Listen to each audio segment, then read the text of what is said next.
Los problemas de la filosofía, por Bertrand Russell. 8. 7. Nuestro conocimiento de los principios generales. Hemos visto en el capítulo precedente que el principio de la inducción, en tanto que es necesario para la validez de todos los argumentos basados en la experiencia, no es a su vez susceptible de ser probado por la experiencia. Y sin embargo, es creído sin vacilación por todo el mundo, por lo menos en todas sus aplicaciones concretas. El principio de la inducción no es el único que posee estos caracteres. Hay un número de otros principios que no pueden ser probados ni refutados por la experiencia, pero se emplean en argumentos que se fundan en lo que es experimentado. Algunos de estos principios tienen incluso una evidencia mayor que el principio de la inducción, y el conocimiento que tenemos de ellos tiene el mismo grado de certeza que el conocimiento de la existencia de los datos de los sentidos. Constituyen el medio de sacar inferencias de lo que nos es dado en la sensación. Y si lo que inferimos es cierto, es exactamente tan necesario que nuestros principios de la inferencia sean verdaderos, como que lo sean nuestros datos de los sentidos. Los principios de la inferencia son susceptibles de ser desdeñados a causa de su misma evidencia. La suposición que envuelven es aceptada sin que nos demos cuenta de que es en efecto una suposición. Pero es muy importante darse cuenta del uso de los principios de la experiencia si queremos obtener una correcta teoría del conocimiento, pues el conocimiento que tenemos de ellos suscita problemas interesantes y difíciles. En todo nuestro conocimiento de los principios generales, lo que ocurre realmente es que, en primer lugar, nos damos cuenta de alguna aplicación particular del principio. Luego nos damos cuenta de que la particularidad carece de importancia y que hay una generalidad que podría ser afirmada con la misma legitimidad. Esto nos es familiar en materias tales como la enseñanza de la aritmética. Aprendemos primero que 2 y 2 son 4, en el caso particular de un par de parejas. Luego, en algún otro caso particular y así sucesivamente, hasta que sea posible ver que es verdad para 2 pares cualesquiera. Lo mismo ocurre en los principios lógicos.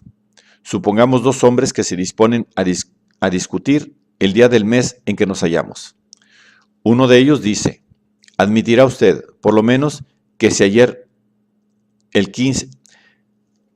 era el 15, hoy es el 16.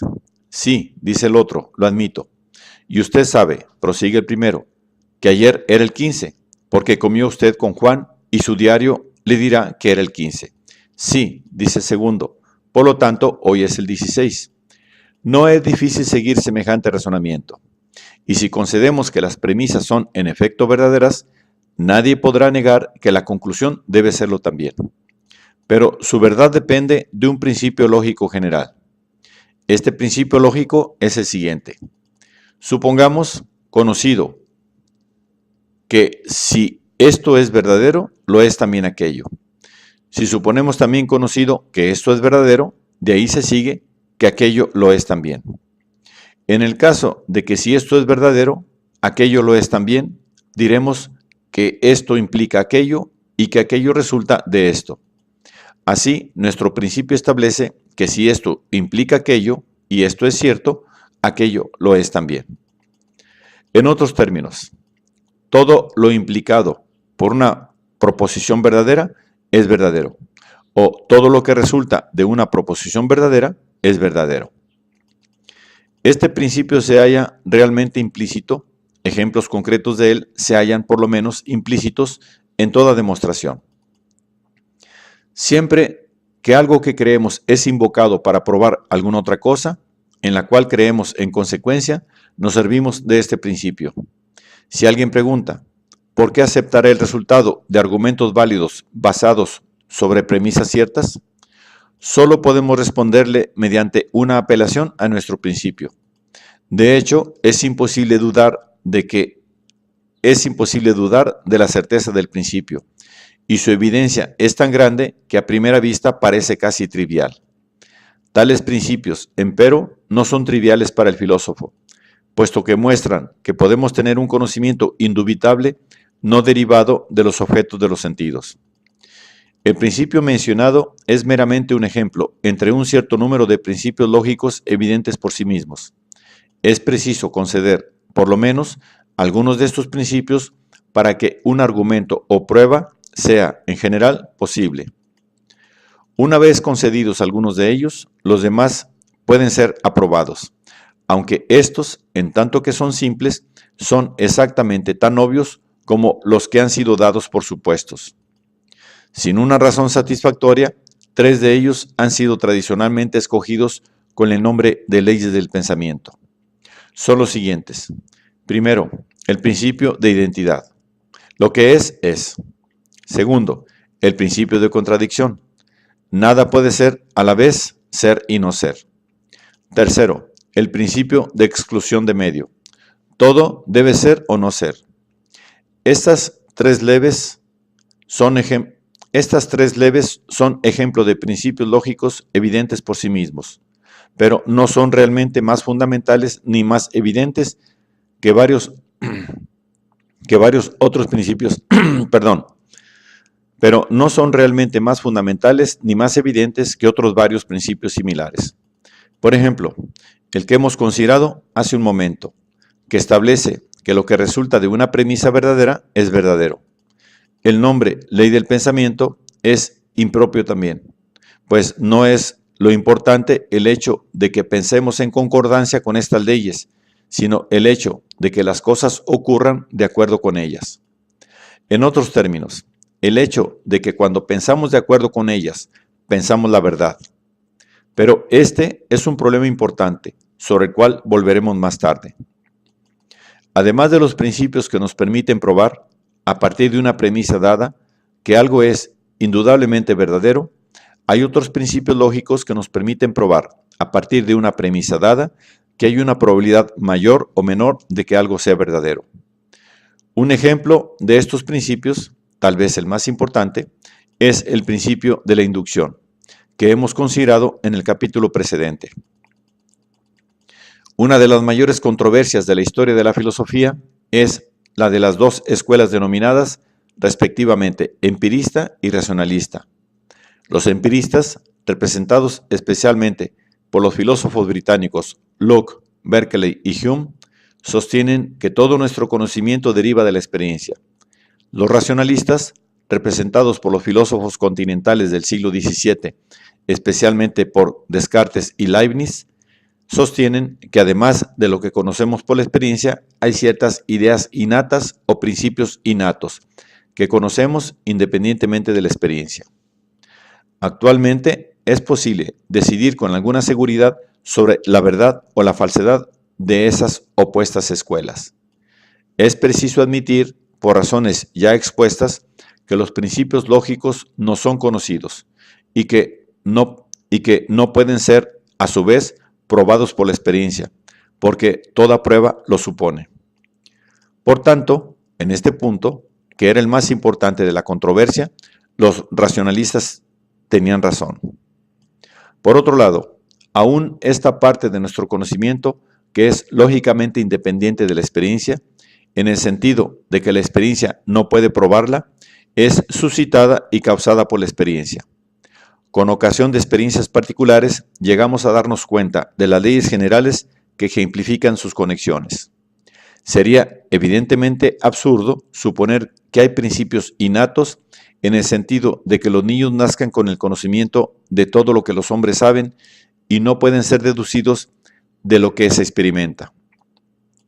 Por esta razón, la palabra innato no se emplea ya para indicar el conocimiento de los principios lógicos. La palabra a priori es menos susceptible de objeciones y más usual en los autores modernos. Así, aun admitiendo que todo conocimiento es suscitado y causado por la experiencia, sostendremos, sin embargo, que algún conocimiento es a priorístico, en el sentido de que la experiencia que nos hace pensar en él no basta para probarlo, sino que dirige simplemente nuestra atención de tal modo que vemos su verdad sin una prueba experimental. Hay otro punto muy importante, en el cual los empiristas tenían razón contra los racionalistas. Nada puede ser conocido como existente sino por medio de la experiencia. Es decir, si queremos probar que algo de lo cual no tenemos una experiencia directa existe, debemos tener entre nuestras premisas la existencia de una o varias cosas de las cuales tengamos una experiencia directa. Nuestra creencia de que el emperador de Rusia existe, por ejemplo, descansa en el testimonio, y el testimonio consiste, en último análisis, en datos de los sentidos vistos u oídos al leer o al oír hablar. Los racionalistas creían que, de consideraciones generales sobre lo que debe ser, podían deducir la existencia de esto o aquello en el mundo real. En esta creencia parece que anduvieron equivocados. Todo el conocimiento que podemos adquirir a priori en relación con la existencia parece ser hipotético. Nos dice que si una cosa existe, otra debe existir.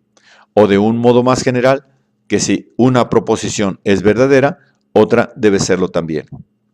Esto se haya patentizado en los principios de que hemos tratado ya, como si esto es verdadero y esto implica aquello, aquello es verdadero. O si esto y aquello se han hallado frecuentemente en conexión, se hallarán probablemente unidos la próxima vez que hallemos uno de ellos. Así, el alcance y la importancia de los principios a priori se hallan estrictamente limitados. Todo conocimiento de que algo existe debe depender en parte de la experiencia. Cuando algo es conocido de un modo inmediato, su existencia es conocida solo por la experiencia. Cuando se prueba que algo existe, sin que sea inmediatamente conocido, se requieren a la vez para la prueba la experiencia y los principios a priori. El conocimiento se denomina empírico cuando se funda total o parcialmente en la experiencia. Así, todo conocimiento que afirma la existencia es empírico, y el conocimiento exclusivamente a priori que se refiere a la existencia es hipotético.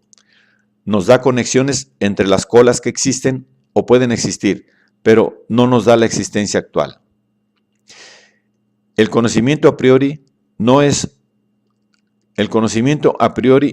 todo de la especie lógica que hemos considerado hasta aquí.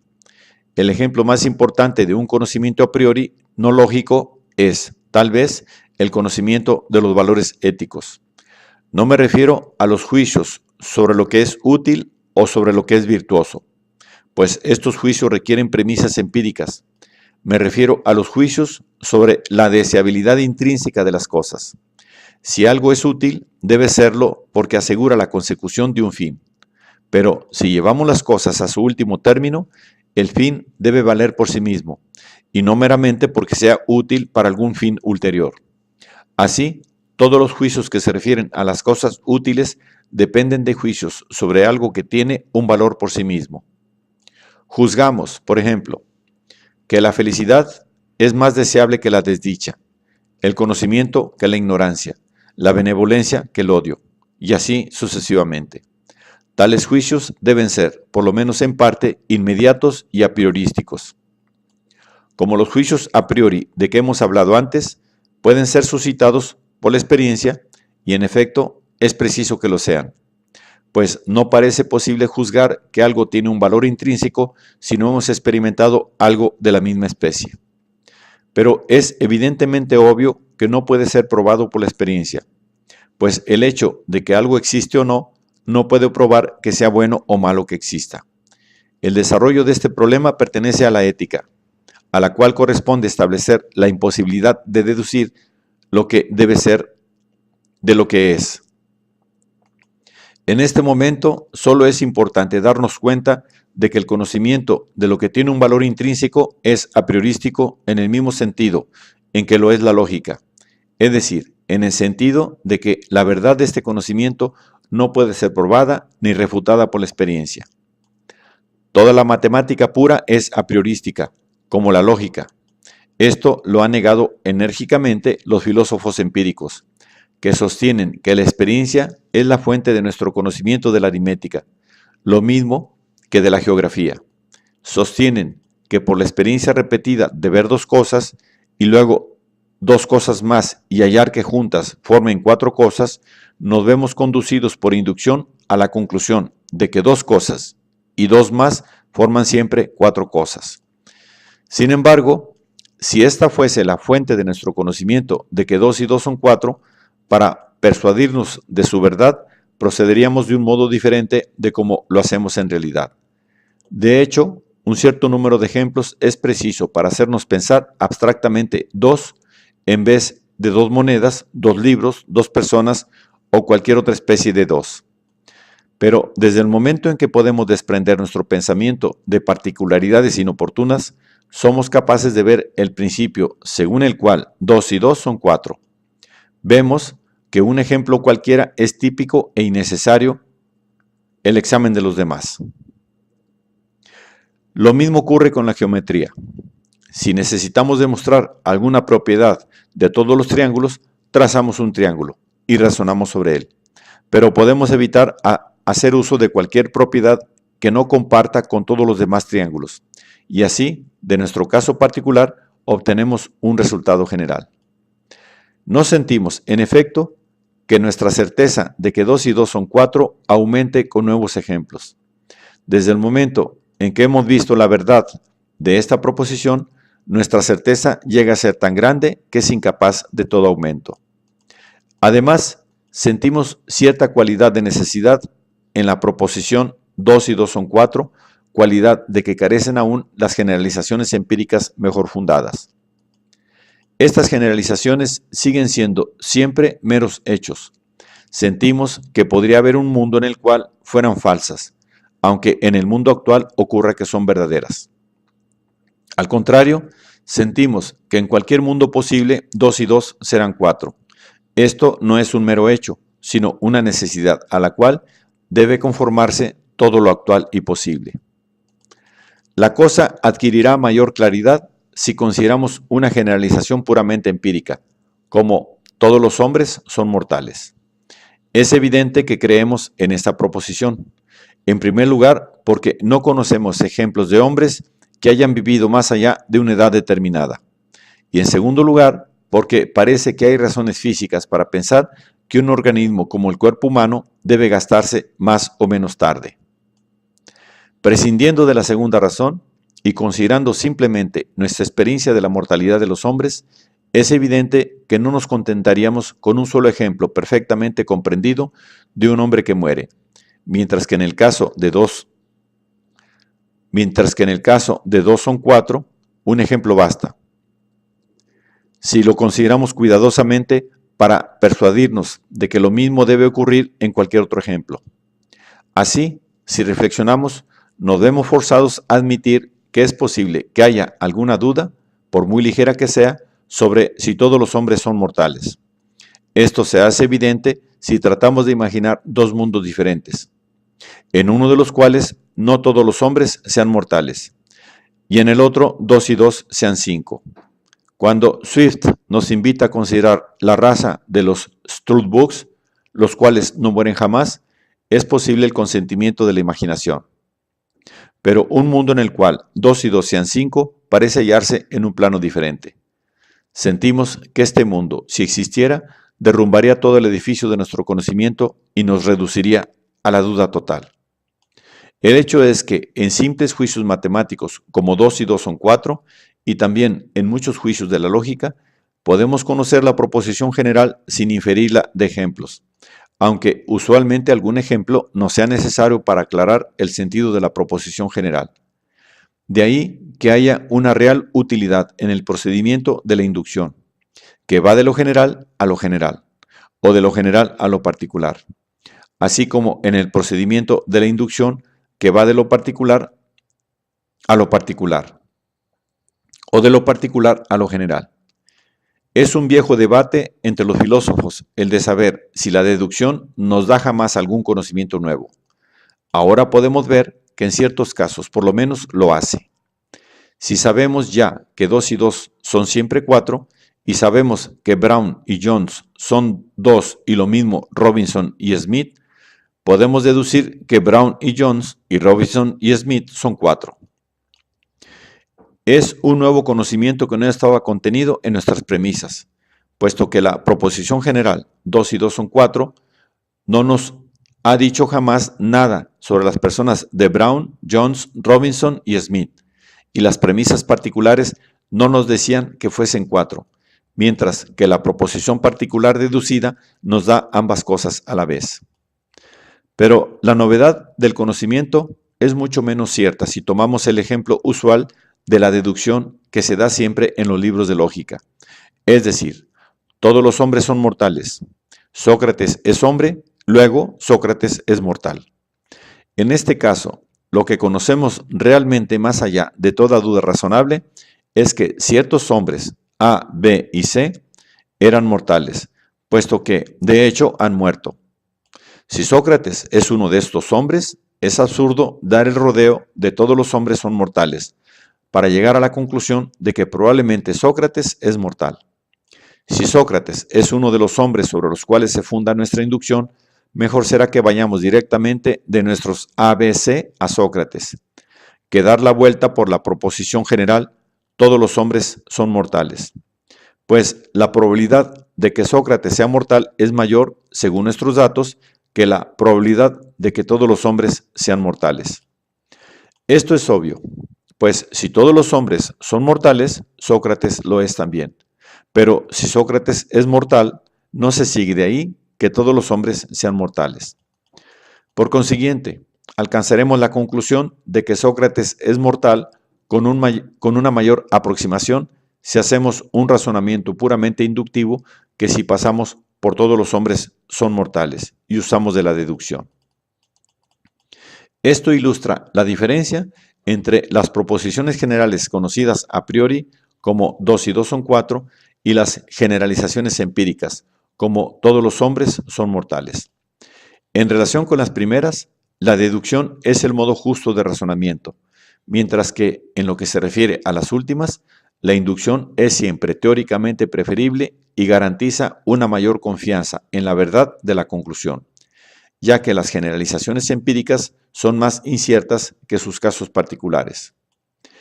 Hemos visto, pues, que hay proposiciones conocidas a priori, y entre ellas las proposiciones de la lógica y de la matemática pura, así como las proposiciones fundamentales de la ética. El problema que debe ocuparnos inmediatamente es el siguiente: ¿cómo es posible que haya un conocimiento de este género? Y más particularmente, ¿cómo es posible el conocimiento de proposiciones generales en el caso en que no hemos examinado todos los ejemplos, ni los examinaremos evidentemente nunca, porque su número es infinito? Estos problemas, traídos por primera vez a primer plano por el filósofo alemán Kant, 1724-1804, son realmente difíciles y muy importantes desde el punto de vista histórico.